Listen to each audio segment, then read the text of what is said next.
إن الحمد لله نحمده ونستعينه ونستهديه ونعوذ بالله من شرور أنفسنا ومن سيئات أعمالنا من يهد الله فلا مضل له ومن يضلل فلا هادي له وأشهد أن لا إله إلا الله وحده لا شريك له وأشهد أن محمدا عبده ورسوله لا نبي بعده اللهم صل وسلم على محمد وعلى آله وأصحابه ومن اهتدى بهديه إلى يوم الدين يا أيها الذين آمنوا اتقوا الله حق تقاته ولا تموتن إلا وأنتم مسلمون. Kaum muslimin wal muslimat rahimakumullah. Hari ini tanggal 27 Rajab diyakini sebagian kaum muslimin sebagai hari jatuhnya peristiwa Isra wal Mi'raj. Orang-orang dalam menyikapi Isra Mi'raj, pertama ada yang tidak melakukan apa-apa. Misalnya sibuk di rumah, sibuk dengan pekerjaan, sehingga mereka tidak melakukan apapun. Kelompok seperti ini tidak apa-apa. Dia tidak berdosa, tentu tidak berpahala juga. Kelompok yang kedua adalah orang-orang yang menggunakan momentum itu untuk mengkaji peristiwa yang diperkirakan terjadi pada hari itu. Kelompok yang kedua ini pun tidak masalah. Dan ini yang kita lakukan. Karena hari ini diperkirakan adalah hari Isra wal Mi'raj. Hari kita semuanya libur. Libur bekerja, libur beraktivitas. Kita manfaatkanlah momentum libur ini untuk mengkaji peristiwa tersebut. Nomor 2 ini pun tidak masalah. Nomor 3 ini yang khilafiyah, yaitu orang-orang yang menghari rayakan. Orang yang menghari rayakan ini yang sebagian pro, sebagian kontra. Nah, kita lepas dari kelompok yang ketiga ini, maka hari ini kajian ini murni kajian terhadap satu peristiwa. Bukan menghari rayakan. Jemaah sekalian yang saya hormati, begitu banyak pendapat-pendapat seputar Isra wal Mi'raj. Mengenai tahunnya tahun berapa, mengenai bulannya bulan berapa, bulan apa dan tanggalnya tanggal berapa. Ini semuanya tidak ada kesepakatan di kalangan ulama. Baik, mengenai tahun misalnya, ada yang mengatakan Isra Mi'raj terjadi 5 tahun sebelum Nabi berhijrah. Ada lagi yang menegaskan, dan pendapat kedua ini yang diikuti oleh banyak ulama, bahwa Isra Mi'raj terjadi setahun sebelum Nabi hijrah.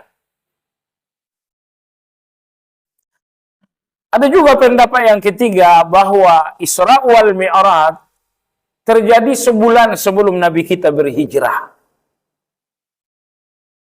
Nah, dari 3 pendapat ini mana yang bisa kita kuatkan dengan dalil? Jawabannya nggak ada yang bisa dikuatkan dengan dalil. Karena tidak ada dalil yang menegaskan pertama, menguatkan kedua, ataupun mendukung yang ketiga. Imam Ibn Taimiyah dalam kitab Muqaddimatut Tafsir, beliau mengatakan semua khilafiyah, perbedaan terlepas dari dalil. Perbedaan seperti ini berarti bobot ilmiahnya lemah. Perbedaan seperti ini tidak perlu terlalu menguras energi kita untuk dibicarakan. Karena untuk menguatkan satu pendapat Anda butuh dalil, dan dalil tidak ada. Ini khilafiyah mengenai tahun. Nomor 2, mengenai bulan terjadinya Isra wal Mi'raj juga khilafiyah. Justru mayoritas ulama ini ditegaskan banget oleh Imam Ibnul Athir. Pendapat ini dikuatkan pula oleh Imam Nawawi. Bahwa Isra wal Mi'raj itu terjadi di bulan Rabiul Awal, bukan di bulan Rajab. Jadi kalau hitung-hitungan, mayoritas dan banyak ulama justru di pendapat ini. Salah satunya adalah Imam Ibnul Athir, termasuk yang tegas dalam hal ini adalah Imam Nawawi rahimahullah. Beliau menegaskan bahwa peristiwa Isra wal Mi'raj terjadi di bulan Rabiul Awal. Sebagian ulama mengatakan bahwa peristiwa tersebut terjadi di bulan Rajab. Wah, ini yang masyhur dari timur ke barat. Di Indonesia bahkan hampir semua orang berkeyakinan peristiwa itu di bulan Rajab. Maka hari ini tanggal 27 Rajab. Nah, keyakinan mayoritas penduduk bumi sebagai terjadinya Isra wal Mi'raj. Pendapat yang ketiga bahwa Isra wal Mi'raj terjadi di bulan Ramadan. Pendapat yang keempat bahwa peristiwa Isra wal Mi'raj terjadi di bulan Syawal. Jadi mengenai tahunnya diperdebatkan, mengenai bulannya lebih diperdebatkan lagi. Begitupun dengan tanggal 27 itu disetujui oleh Imam Nawawi. Bahwa Isra wal Mi'raj terjadi pada tanggal 27, tapi tanggal 27 Rabiul Awal. Sebagian ulama mengatakan tanggal 27 di bulan Rajab. Nah, khilafiyah soal bulan dan soal tanggal ini pun karena tidak ada dalil yang tegas. Kembali saya sampaikan apa yang disampaikan Imam Ibn Taimiyah rahimahullah. Semua perbedaan pendapat karena tidak ada dalil yang tegas, berarti perbedaan seperti ini bobot ilmiahnya rendah. Tidak perlu jadi perdebatan kita.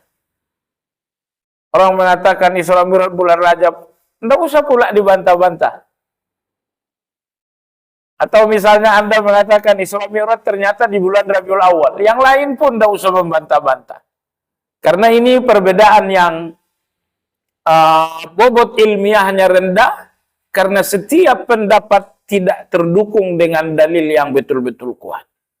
Paling-paling mengatakan pendapat bulan Rajab karena Ustadz Fulan bilang, Imam Fulan bilang, Syekh Fulan bilang. Paling-paling dalilnya adalah nama-nama orang yang mendukung. Bukan dalil dari Al-Quran dan hadis. Misalnya, ketika Anda mengatakan Isra Mi'raj di bulan Rabiul Awal. Dalil Anda tak ada kecuali nama Imam Nawawi. Dalil Anda tidak ada kecuali nama Imam Ibn al-Athir. Dalil Al-Quran dan hadisnya nggak ada. Baik. Yang ketiga, khilafiyah dalam masalah ini, nomor 3 ini dibicarakan Imam Ibnu Hajar dalam kitab Fathul Bari. Hakikat Isra Mi'raj itu sendiri. Yang ketiga ini perbedaan di kalangan ahli sunnah. Sebagian ulama mengatakan Isra Mi'raj itu hanya dengan ruh, tidak ada jasad. Dan kejadiannya melalui tidur. Sebagian lagi mengatakan Isra Mi'raj itu terjadi 2 kali. 1 kali melalui tidur, 1 kali melalui alam nyata. Pendapat ketiga mengatakan Isra Mi'raj itu terjadi Isra-nya melalui alam nyata, tapi Mi'raj-nya melalui alam tidur. Pendapat yang keempat bahwa Isra Mi'raj itu terjadi dengan ruh dan dengan tubuh Nabi Shallallahu Alaihi Wasallam di alam nyata, bukan di alam mimpi. Ibn Hajar rahimahullah mengatakan perbedaan pendapat tentang hakikat Isra Mi'raj dengan ruh saja atau ruh dengan fisik, atau Isra Mi'raj itu terjadi di alam nyata atau melalui mimpi, atau Isra Mi'raj itu terjadi dua kali. Khilafiyah ini muncul, kata Imam Ibnu Hajar, karena dalil yang menceritakan pun beragam. Sebagian sahabat menceritakan Isra Mi'raj melalui mimpi Nabi. Sebagian menceritakan Isra Mi'raj melalui perjalanan nyata Rasulullah SAW. Tapi kalau Anda bertanya di mana pendapat mayoritas ulama dalam hal ini, Ibn Hajar rahimahullah mengatakan mayoritas ulama bahwa Isra wal Mi'raj terjadi dengan fisik dan ruh Nabi Shallallahu Alaihi Wasallam, dan itu pun terjadi di alam nyata, bukan di alam mimpi. Makanya orang-orang kafir Quraisy membantah. Dalam hadis Ibnu Abbas radhiyallahu anhu, sepulangnya Nabi alaihi salatu wassalam dari perjalanan tersebut, beliau duduk tak jauh dari Hijr Ismail. Orang yang pertama kali menyapa Nabi adalah Abu Jahal. Beliau mengatakan, Muhammad, kabar apa lagi hari ini? Kata Nabi SAW, semalam saya Isra ke Baitul Maqdis. Lalu Mi'raj ke atas langit yang ketujuh. Kemudian Abu Jahal mengatakan, kamu tanggung jawab nggak kalau saya kumpulkan orang Mekah? Kata Nabi SAW, iya, saya katakan saya tanggung jawab. Nah, maka dikumpulkanlah penduduk Mekah, lalu Nabi menyampaikan peristiwa itu, sebagian bertepuk tangan, melecehkan, sebagian meletakkan tangan di kepala karena kagum, sebagian mendustakan. Nah, reaksi orang-orang yang mendustakan menunjukkan bahwa Isra Mi'raj itu adalah dengan fisik. Seandainya Isra wal Mi'raj itu adalah perjalanan mimpi Nabi Shallallahu Alaihi Wasallam, tidak mungkin ada orang yang mendustakan. Karena kalau beliau mengatakan saya mimpi, semua orang percaya kalau mimpi. Tapi ketika beliau mengatakan ini orang-orang Mekah, sejumlah mereka mendustakan, menertawakan, nggak percaya, menunjukkan bahwa Isra wal Mi'raj itu adalah nyata. Alam nyata dengan fisik Nabi Shallallahu Alaihi Wasallam. Jemaah sekalian yang saya hormati, maka dalam surat Al-Isra, Allah ceritakan Isra Mi'raj dalam status Nabi sebagai abdun. Subhanalladzi asra bi'abdihi. Maha suci Allah yang memperjalankan hambanya. Tidak dinamakan hamba kalau tidak ada fisik dan ruh. Karena abdun hubungannya dengan ibadah.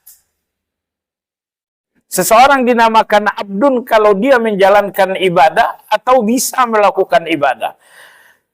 Adapun ruh saja, tidak ada ibadah yang disyariatkan bagi ruh. Orang-orang yang sekarang telah wafat, mereka hidup di alam ruh. Apakah ada ibadah bagi mereka? Tidak ada. Maka ketika Allah menceritakan Isra Mi'raj itu terjadi terhadap seorang abdun, menunjukkan bahwa itu adalah nyata. Sebab kalau itu adalah alam ruh, alam mimpi, tidak mungkin Allah menyebut nabinya dengan abdun. Karena alam mimpi dan alam ruh tidak lagi ada tugas-tugas ibadah di mana seseorang disifati dengan abdun. Baik jemaah sekalian yang saya hormati. Isra wal Mi'raj diceritakan dalam agama kita dengan dalil yang berbeda. Misalnya Isra diceritakan oleh Allah pada ayat pertama dalam surat Al-Isra. Subhanalladzi asra bi'abdihi laylan minal masjidil haram ilal masjidil aqsa. Akan tetapi jemaah sekalian, adapun Mi'raj diceritakan oleh Nabi kita dalam banyak hadis. Sebagiannya adalah dalam riwayat Imam Bukhari dan Imam Muslim. Misalnya adalah hadis yang diriwayatkan oleh Anas atau diriwayatkan dari Malik ibnu Sa'sa'ah. Maka kalau ada yang bertanya mana dalil Mi'raj yang pertama dalam banyak hadis yang diriwayatkan Bukhari dan Muslim. Bahwa hadis Mi'raj ada dalam riwayat Bukhari dan Muslim itu sudah cukup untuk membenarkan. Nah, lalu kalau ada yang bertanya, ayat yang bercerita tentang Mi'raj, ayat yang tegas tidak ada. Yang tegas tidak ada. Nah, adapun ayat yang tidak tegas, tetapi mengindikasikan Allah sebutkan dalam surat An-Najm. Dalam surat An-Najm Allah ceritakan Mi'raj, tetapi bukan dengan cerita yang tegas, tetapi dengan cerita yang isyarat saja. Ayat 11 sampai 18 kalau nggak salah. Tapi bahwa Mi'raj tidak diceritakan dengan bahasa yang tegas, bukan jalan untuk mengingkari Mi'raj, karena Mi'raj ini telah diceritakan Nabi dalam hadis-hadis yang diriwayatkan oleh Imam Bukhari dan Imam Muslim. Jemaah sekalian, latar belakang Isra wal Mi'raj. Isra Mi'raj terjadi di tahun duka cita. Tahun di mana Nabi Shallallahu Alaihi Wasallam kehilangan paman beliau Abu Talib. Sosok yang selama ini betul-betul membackup perjuangan beliau. Pada tahun itu pula Nabi Shallallahu Alaihi Wasallam kehilangan Ummul Mukminin, istri tercinta Khadijah radhiyallahu anha. Kematian dua orang ini benar-benar punya dampak terhadap dakwah dan kehidupan Nabi Shallallahu Alaihi Wasallam, di mana beliau semakin dihina, beliau semakin diintimidasi, sehingga Nabi Shallallahu Alaihi Wasallam berpikir untuk membawa dakwah ini ke negeri Taif. Kenapa Taif yang menjadi pilihan? Karena di kota Taif terdapat satu kabilah yang paling berpengaruh di negeri Arab. Yaitu kabilah Sakif namanya. Sekiranya kabilah Sakif ini mau menerima Islam, hampir diperkirakan semua penduduk Mekah akan menerima. Maka Nabi Shallallahu Alaihi Wasallam melihat, saya harus ke Taif. Seandainya kabilah Sakif menerima dakwah ini, niscaya Mekah ini akan turut saja. Lebih kita berjalan menuju Taif, pendapat yang lebih kuat beliau tidak berkendaraan tapi berjalan kaki. Jarak antara Mekah dengan Taif 110 km. Dan itu bukan jalan datar, tapi jalan mendaki. Menurun. Dan yang mendaki pun bukan mendaki gunung tanah seperti di Indonesia, melainkan gunung batu. Gunung batunya pun bukan gunung batu yang mulus, tetapi gunung batu yang terjal dan kasar. Sedikit kurang hati-hati, kaki akan terluka. Jadi 110 km Makkah dan Taif bagi orang yang menggunakan kendaraan. Karena menuju Taif itu ada dua jalur. Jalur kendaraan besar itu 110 km. Yang kedua adalah jalur kendaraan kecil, ini lebih cepat, 90 sekian kilometer. Ulama-ulama beda pendapat apakah saat itu Nabi berjalan menuju Taif sendirian ataukah ditemani Zaid bin Harithah. Ini perdebatan pula di kalangan ulama sejarah. Sampai di Taif, Nabi kita menjumpai 3 pemuka Taif. Yang pertama Mas'ud, yang kedua Habib, yang ketiga adalah Abdu Yalail. Ketiga pemuka Taif yang juga pemuka suku Sakif sepakat menolak, bahkan merendahkan dan menghina. Walau ketiga pemuka ini menolak, menghina, Nabi SAW tetap berada di Taif berdakwah selama 10 hari. Satu pun tidak ada yang beriman. Maka hari ke-11 orang-orang Taif mengusir Nabi SAW. Pengusiran itu pun dengan cara yang sangat keji. Orang-orang Taif berbaris 2 baris, kanan dan kiri. 2 saf. Maka Nabi disuruh keluar dari Taif di antara 2 saf ini. Sambil dihardik, sambil dihina, dan sambil kaki beliau dilempari. Mereka memang tidak melempari wajah dan tubuh Nabi, tapi Nabi berjalan sambil kakinya dilempari oleh penduduk Taif. Bengkak, berdarah-darah, terluka-luka kedua kaki Nabi terus berjalan di antara 2 saf ini dan semuanya melempari. Bahasa gampangnya beliau dikeroyok satu kota. Beliau tidak dikeroyok 2-3 orang, tapi satu kota yang mengeroyok beliau sallallahu alaihi wasallam. Selesai dari Taif, beliau berjalan dengan pikiran kosong. Pikiran kosong, benar-benar kosong. Saya kira Anda pernah mengalami pikiran kosong. Enggak tahu arah mau kemana.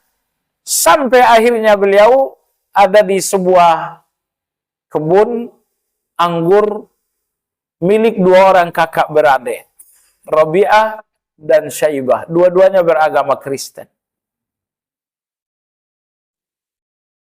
Beliau beristirahat dan 2 kakak beradik pemilik kebun anggur itu meminta kepada petugas kebun agar memberikan anggur kepada Nabi. Sang petugas kebun memberikan anggur karena Taif ini negeri yang subur sekali. Besok-besok kita pergi ke Taif insyaallah. Kita makan buah delima, dan paling enak lagi stroberi. Di Indonesia tidak bisa kita makan stroberi, karena asamnya luar biasa. Tapi kalau stroberi Taif itu enak sekali. Manis campur kecut itu enak. Coba Anda rasakan sendiri sekarang. Nabi mengambil buah anggur. Lalu beliau mau makan dengan bismillah. Petugas kebun yang bernama Adas berkata, "Kamu ngomong apa barusan?" Kata Nabi, "Saya mengucapkan bismillah." Kata Adas, "Tidak ada orang sini yang makan dengan mengucapkan itu. Emangnya kamu siapa?" Kata Nabi SAW, "Kalau kamu siapa?" Beliau mengatakan, "Nama saya Adas, asal kampung dari Nainawa." Kata Nabi SAW, "Kalau kamu dari Nainawa, berarti kamu satu kampung dengan Yunus alaihissalam." Adas kemudian meloncat. Beliau kaget. Beliau mengatakan, "Di sini nggak ada yang tahu nama Yunus, kok kamu tahu?" Beliau mengatakan, "Yunus itu seorang nabi dan aku seorang nabi." Adas radhiyallahu anhu langsung bersimpuh, beliau mencium lutut Nabi yang kanan. Beliau pun mencium lutut Nabi kita sebelah kiri. Beliau mengatakan, saya bersaksi, kau adalah seorang Rasul. Agama yang kau bawa adalah agama yang benar. Jauh-jauh dari kota Mekah, membawa harapan penduduk Taif menjadi Muslim, ternyata yang Islam cuma satu orang. Itu pun petugas kebun. Yaitu Adas. Sampai sekarang kalau Anda ke Taif, kebun itu masih ada. Dipagar oleh pemerintah. Tapi kalau kebunnya udah nggak ada. Kalau pohon-pohonnya udah nggak ada. Tapi perkebunan itu ada. Dan lokasi pertemuan Nabi dengan Adas oleh pemerintah Saudi dibangunkan masjid kecil. Ya mungkin 4 kali 6 kali. Sekedar momentum sejarah saja. Ya, kapan-kapan kita ke sana insya Allah. Nggak usah. Ini dekat Ramadan, habis Ramadan lah kita ke sana insya Allah. Baik jemaah sekalian yang saya hormati. Inilah latar belakang terjadinya Isra Mi'raj. Kesedihan wafatnya Abu Talib, kesedihan wafatnya Khadijah. Nomor 2, kegelisahan dan kesedihan terhadap peristiwa Taif. Aisyah radhiyallahu anha selepas perang Uhud, di mana Nabi kita terluka, kepala beliau sobek, gigi beliau patah. Aisyah bertanya, beliau mengatakan, ya Rasulullah, kepalamu sobek, darahmu menetes, gigimu patah. Apa ada hari yang lebih buruk dari hari ini? Kata Nabi SAW, ada. Hari yang lebih buruk dari hari ini adalah hari Taif. Itu dia yang tadi saya jelaskan. Dah, inilah 3 kesedihan besar yang menjadi latar belakang Isra wal Mi'raj. Maka Allah Azza wa Jalla memutuskan agar Nabinya Sallallahu Alaihi Wasallam melakukan perjalanan Isra wal Mi'raj. Dari mana Isra Mi'raj berawal? Dari Mekah. Hanya saja sebagian riwayat mengatakan bahwa Isra Mi'raj itu berpangkal ketika Nabi tidur bersandar di Hijr Ismail. Dan riwayat yang kedua mengatakan bahwa Isra Mi'raj itu bukan dari Hijr Ismail, tapi dari rumah bibi Rasulullah bernama Ummu Hani bintu Abi Thalib. Jadi Abu Talib adalah paman Rasulullah SAW. Nah, Abu Talib ini punya putri bernama Ummu Hani. Sewaktu Nabi Shallallahu Alaihi Wasallam tidur di rumah Ummu Hani, datanglah malaikat yang menjemput beliau untuk perjalanan itu. Jadi perjalanan itu berpangkal dari Mekah, rutenya berawal dari Mekah, tapi sejarah dan riwayat sebagian meriwayatkan bahwa beliau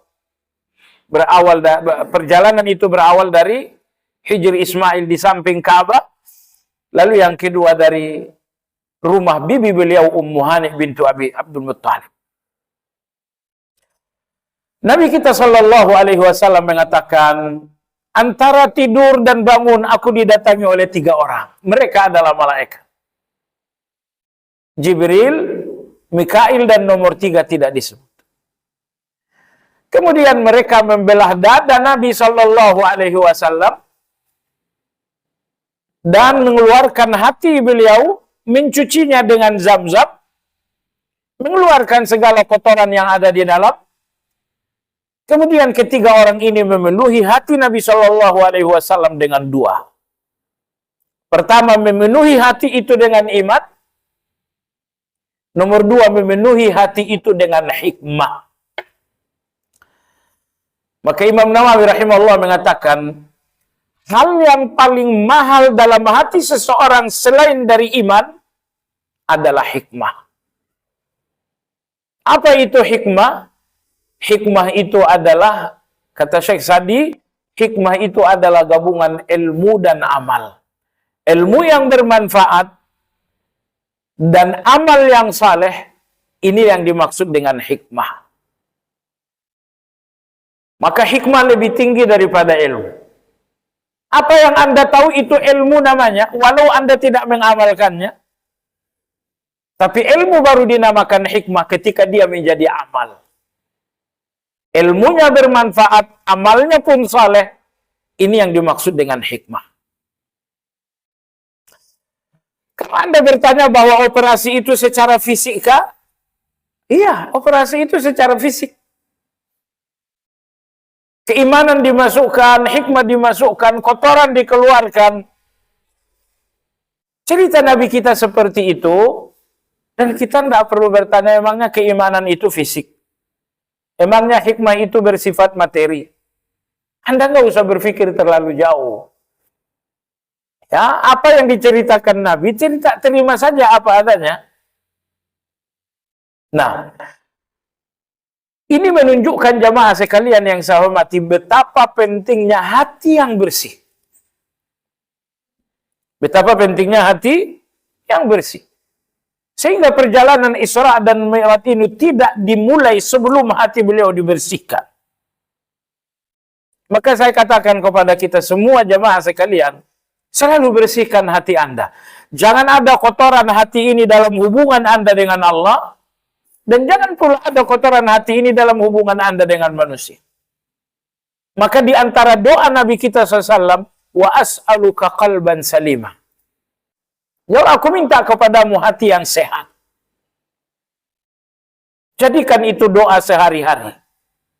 Allahumma inni as'aluka qalban salimah. Ya Allah, aku meminta kepadamu hati yang sehat. Rasulullah SAW mengatakan setelah hati beliau dibersihkan, maka didatangkanlah binatang bernama burak, lebih besar daripada keledai, tapi lebih kecil daripada kuda. Dan buruk ini akan meloncat sejauh matanya memandang. Kalau dia memandang 5 km, maka dia akan meloncat 5 km. Ada nggak sekarang buruk? Ya udah nggak ada, yang ada pesawat buruk. Kalau kendaraan Nabi buruk itu udah nggak ada. Nah, maka Nabi kita Shallallahu Alaihi Wasallam mengendarai buraq.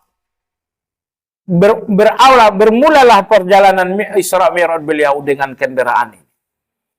Dalam perjalanan Jibril mengatakan, turunlah, ini satu tempat bernama Tayyibah. Tempat nantinya kamu akan berhijrah. Maka Nabi salat di Madinah.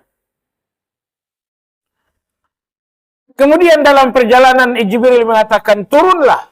Ini adalah Tursina, tempat di mana Nabi Musa berbicara dengan Allah. Maka Nabi melakukan salat. Kemudian perjalanan dilanjutkan, Jibril mengatakan, turunlah. Maka Nabi SAW salat di Madian. Kemudian perjalanan dilanjutkan lagi ke Baitul Maqdis, turunlah. Maka Nabi kita SAW turun untuk melakukan salat di Baitul Maqdis. Dan ini khilafiyah juga. Apakah salat di Baitul Maqdis sebelum Mi'raj atau sesudah Mi'raj?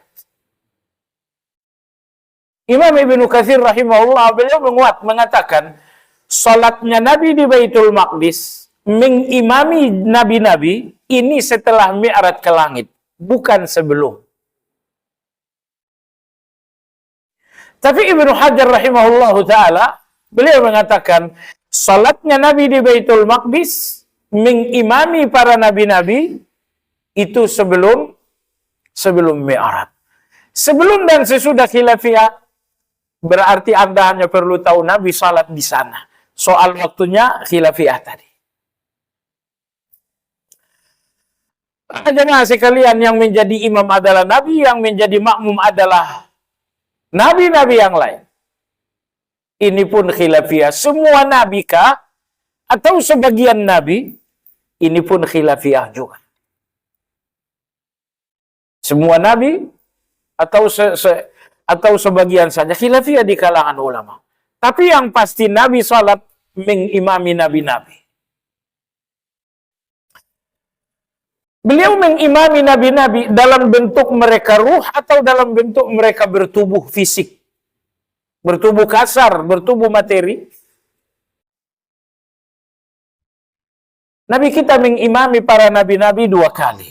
Pertama di Baitul Maqdis, dan yang kedua nanti di Baitul Ma'mur.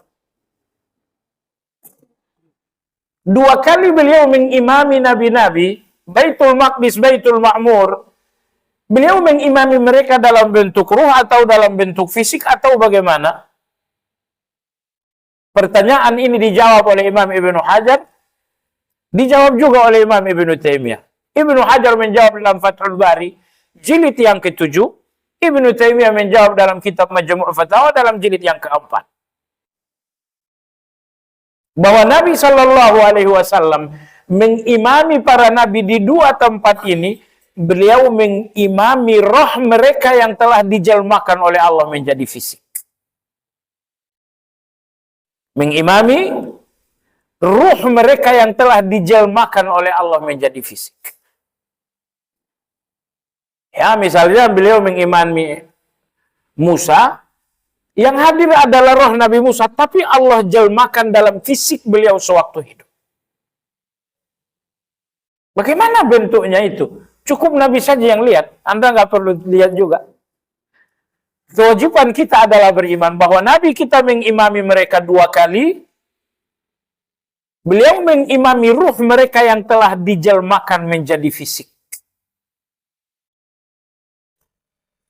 Cuma sekalian, termasuk ketika Nabi Shallallahu Alaihi Wasallam hendak sampai ke Baitul Maqdis, di sebuah jalan menuju Baitul Maqdis ada gundukan tanah merah. Gundukan tanah merah. Jibril mengatakan, wahai Muhammad, ini adalah kuburan Musa. Tidak ada yang tahu kuburan Nabi Musa. Kalau sekarang ada yang bilang kuburan Nabi Musa, itu semua spekulasi. Nabi kita SAW mengatakan kuburan Nabi Musa ada di jalan menuju Baitul Maqdis, sebuah tanah merah bentuk gundukan, sekiranya kita jalan akan kutunjukkan, kata Nabi. Yang artinya orang gak ada yang tahu sebetulnya di mana kuburan itu.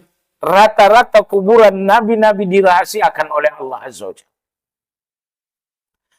Jadi kalau Anda pergi ke Palestina, ada kuburan Nabi Harun, Nabi Musa, Nabi Syuaib, itu semuanya perkiraan, bukan kepastian.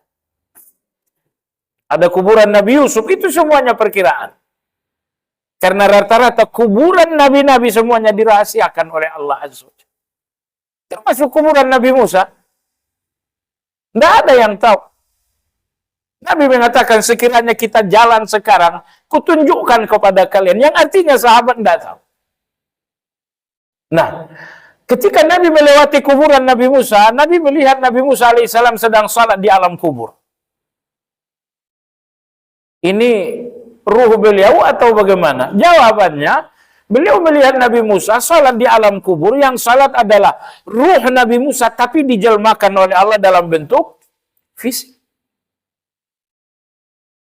Dalam hadis riwayat Anas radhiyallahu anhu, Nabi kita bersabda, innal anbiya fi kuburihim ahya wa yusallun. Semua nabi-nabi di dalam kubur mereka dalam keadaan hidup dan salat.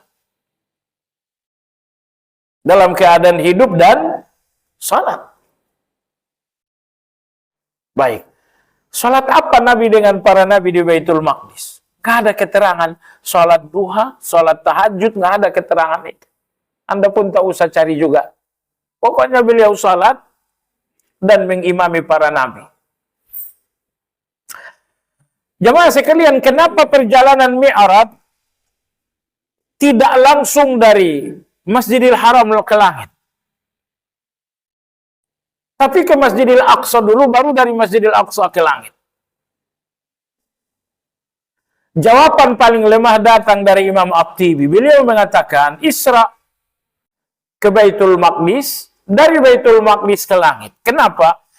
Beliau mengatakan karena pintu langit itu persis ada di atas Baitul Maqdis. Referensi yang saya baca hanya beliau seorang diri yang mengatakan itu. Adapun mayoritas ulama katakan seperti Al-Hafidz Ibnu Hajar, bahkan berdasarkan hadis Nabi mengatakan bahwa Baitul Ma'mur sekiranya jatuh, dia akan jatuh di atas Ka'bah. Yang artinya pintu langit itu tidak ada di atas Baitul Maqdis. Tapi pintu langit itu adanya di atas Ka'bah. Jadi kalau Imam At-Tibi mengatakan perjalanan Mi'raj dari Baitul Maqdis ke langit karena pintu langit ada di atas Baitul Maqdis, ini tidak terdukung dengan dalil tapi murni ijtihad beliau. Karena pintu langit adanya di atas Ka'bah. Jemaah sekalian, Baitul Ma'mur, bait artinya adalah rumah, al-ma'mur adalah yang makmur, yang penuh. Karena malaikat yang berada di dalam ramai. Maka masjid dinamakan dengan masjidnya makmur. Kalau jamaahnya banyak. Kalau jamaahnya 3 orang, masjid makmur juga dengan 3 orang. Dan Baitul Ma'mur ada di langit pertama, kedua, di setiap langit ada Baitul Ma'mur. Tetapi Baitul Ma'mur terbesar ada di langit yang ke-7. Kata Nabi, Khiyanal Ka'bah, Baitul Ma'mur langit ke-7 persis ada di atas Ka'bah. Seandainya dia jatuh, dia akan jatuh persis di Ka'bah. Lantas apa jawabannya? Kenapa Nabi perlu ke Baitul Maqdis sebelum pergi ke langit? Ibnu Hajar rahimahullah menjawab, yang pertama, karena selesai perjalanan Mi'raj, Nabi akan melaksanakan salat. Dan yang akan menjadi kiblat beliau dalam salat adalah Baitul Maqdis. Makanya beliau ke Baitul Maqdis terlebih dahulu, karena hasil Mi'raj adalah salat, dan kiblat salat pertama kali adalah Baitul Maqdis. Makanya beliau ke Baitul Maqdis. Jawaban yang kedua, perjalanan Mi'raj ke langit berawal dari Baitul Maqdis, karena Baitul Maqdis adalah tempat hijrahnya para nabi. Nyaris tidak ada nabi melainkan berhubungan hijrah dengan, ada nabi yang hijrah dari Baitul Maqdis, dan ada nabi yang hijrah ke Baitul Maqdis. Nabi yang hijrah ke Baitul Maqdis seperti misalnya Nabi Ibrahim, ketika beliau dibakar oleh umatnya di tempatnya sana di Persia, maka dia hijrah ke Baitul Maqdis. Nabi Musa tinggal di Mesir tapi ujungnya hijrah ke Baitul Maqdis. Walaupun akhirnya beliau tidak berhasil. Karena ketika itu Nabi Musa maksud saya, ketika itu Nabi Musa tersesat selama 40 tahun di Gurun Sinai. Dalam ketersesatan itulah beliau wafat, Nabi Harun wafat. Harun wafat terlebih dahulu, baru Nabi Musa wafat, sebelum mereka berhasil memasuki Baitul Maqdis. Jadi ada nabi-nabi yang hijrah ke Baitul Maqdis, seperti Ibrahim alaihissalam, seperti Musa alaihissalam. Dan ada nabi-nabi yang hijrah meninggalkan Baitul Maqdis. Nabi Yusuf alaihissalam lahir di Baitul Maqdis, tapi dia meninggalkan Baitul Maqdis, tinggal di Mesir. Yakub alaihissalam lahir tinggal di Baitul Maqdis, tapi setelah Yusuf menjadi penguasa di Mesir, maka beliau hijrah meninggalkan Baitul Maqdis. Jadi karena semua nabi-nabi memiliki hubungan hijrah dengan Baitul Maqdis, ini alasan kedua sehingga Nabi pun dalam perjalanan Isra menuju Baitul Maqdis. Jemaah sekalian yang saya hormati, selesai melakukan di Masjid Al-Aqsa, Nabi SAW mengikat burak itu di halaqah, yaitu pegangan pintu Baitul Maqdis. Jadi ini Baitul Maqdis ada pintunya dan pintunya ada pegangan. Nabi kita mengikat burak di pegangannya, karena semua nabi-nabi pun mengikat binatang kendaraan mereka di tempat yang sama. Setelah itu barulah kemudian Nabi SAW menempuh perjalanan langit. Dan dalam perjalanan langit ini Nabi kita alaihissalatu wassalam bersama dengan Jibril dan tidak lagi menggunakan burak.